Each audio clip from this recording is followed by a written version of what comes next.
There is no doubt that the Super Nintendo is one of the best video game consoles of all time, but even the best consoles are nothing without great games, and there is no shortage of those in the SNES library. But which games were the best that were released on the console? Well, that's up to debate, but this list offers my take on the subject. These are the top 20 Super Nintendo games, numbers 20 through 11. Number 20. Turtles in Time. It is a testament to the SNES library when a game that is often considered one of the best beat-em-ups of all time barely makes it in. Turtles in Time was released in 1992 as a sequel to the TMNT arcade game released 2 years earlier on the NES, as well as in the arcades. It refined just about every aspect of the previous game, from the gameplay to the soundtrack. However, the best part of the game was naturally the co-op mode. While the game was great when played alone, it was playing together with friends that brought it to a whole new level. Fighting the Foot Clan and the various bosses was a treat back then, and it still is. Number 19. Super Punch-Out! Continuing with the theme of sequels to NES games, Super Punch-Out is a somewhat forgotten sequel to the NES classic Mike Tyson's Punch-Out! As with Turtles in Time, Super Punch-Out improved upon its predecessor in just about every way. The graphics were naturally better, the gameplay was smoother, and the character roster was expanded significantly. This is also a good example of a game where appearances may deceive, as the game does appear to be a boxing game on the surface, but it's actually more like a puzzle game, with each new boxer you face presenting a new puzzle for you to solve, forcing the player to approach every fight differently. This makes the game much more complex than it initially appears. Number 18. Super Mario RPG: Legend of the Seven Stars. When the SNES was nearing the end of its life, and Nintendo was slowly moving its focus into their next home console, the Nintendo 64, they partnered with Squaresoft to take Mario into a whole new direction. Up until that point, Mario had appeared in platformers, puzzle games, kart racing games, and more, but this was his first venture into the world of RPGs.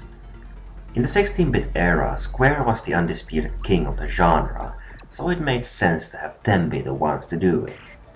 Taking cues from Final Fantasy and Chrono Trigger among others, Square crafted one of the best RPGs on the Super Nintendo, proving once again that Mario can work in just about every genre imaginable. Number 17. Contra 3: The Alien Wars. Contra is one of the series that truly defined the 8-bit era. Crushing difficulty combined with excellent gameplay and co-op multiplayer made it into the classic we know today. But when it came time to update the franchise for its first Super Nintendo outing, Konami managed to outdo every previous game in the series. All you need to play is the very first stage to see just why. Everything that was great about the game was introduced in the very first stage. The only negative and somewhat outdated aspect of the game is the top view stages, which made use of the SNES's Mode 7. While they looked good at the time, today it's another story, and it doesn't help that compared to side-scrolling levels, the gameplay was really clumsy and slow. Regardless, the game is a classic, and everyone should at least try it once. Number 16. Star Fox. Star Fox was one of the games Nintendo specifically created to showcase what the console was capable of doing. It was the first game that shipped with the Super FX chip that enabled the console to produce real 3D instead of the Fox 3D effect produced by Mode 7. However, the reason Star Fox is so fun to remember today isn't really the 3D graphics, which, while impressive for the time, haven't really aged well. The real reason was the gameplay, although the memorable characters certainly helped. Today, Star Fox is one of Nintendo's classic franchises, and this is where it began. Number 15. F-Zero. Here's another game that was initially designed to showcase the capabilities of the SNES. It also ended up being remembered as one of the best racing games on the console. What really set F-Zero apart from most other racing games of the time was the sheer speed of the game. The Because it was originally created as a showcase for the Super Nintendo, I don't think Nintendo really expected the series to become as successful as it did. This might be one of the reasons why new releases on the series have been so few and far between, especially outside Japan. In any case, the first F-Zero is a great game, and is one of the games the SNES is still so. Number 14. Tetris Attack. Now we come to a game that is very different from anything else on this list. Tetris Attack is, as its name implies, a Tetris-style puzzle game. The objective in the game is to clear the screen of blocks, and by doing so causing problems for your opponent. The more blocks you can clear in a row, the bigger the obstacles become for the other player. The single player offers many different game modes, from story mode to time attack, and they are all fun to play. But the thing that makes Tetris Attack great is the battle mode, where two players can go head to head.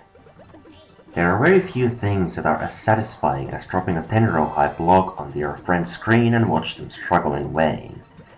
Of course, that goes the other way around as well when you're the one fighting to stay alive while your friend keeps dropping more and more blocks onto your screen. As a side note, this game originally had nothing to do with any famous Nintendo characters, as it was called Panel de Pawn in Japan and was rebranded in the West to include Yoshi and other more recognizable characters.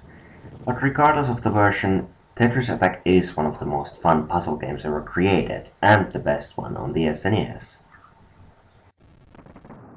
Number 13. Donkey Kong Country.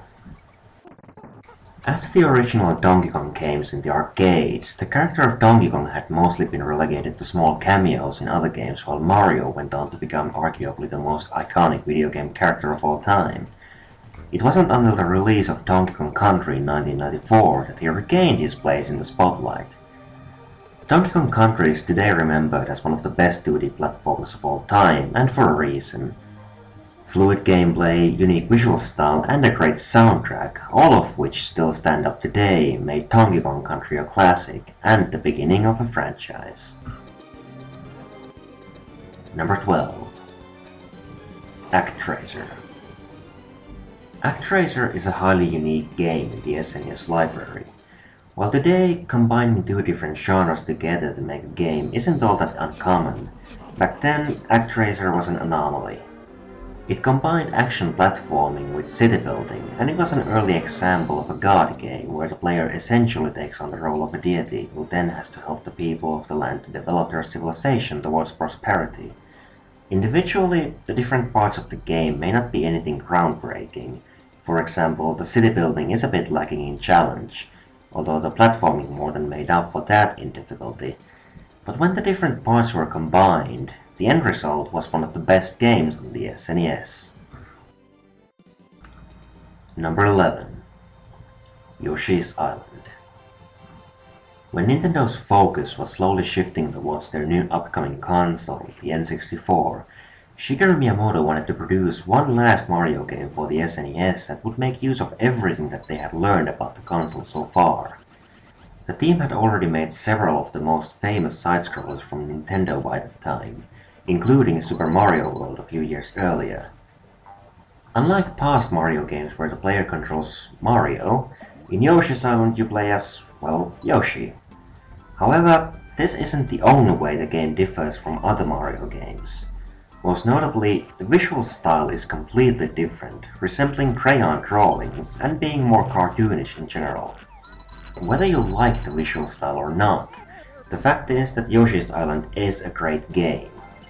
The gameplay introduced many new elements into the mix, including Yoshi's transformations, which gave the game a lot of variety. I just wish Baby Mario wouldn't be so annoying. And that's the end of part 1 of this countdown.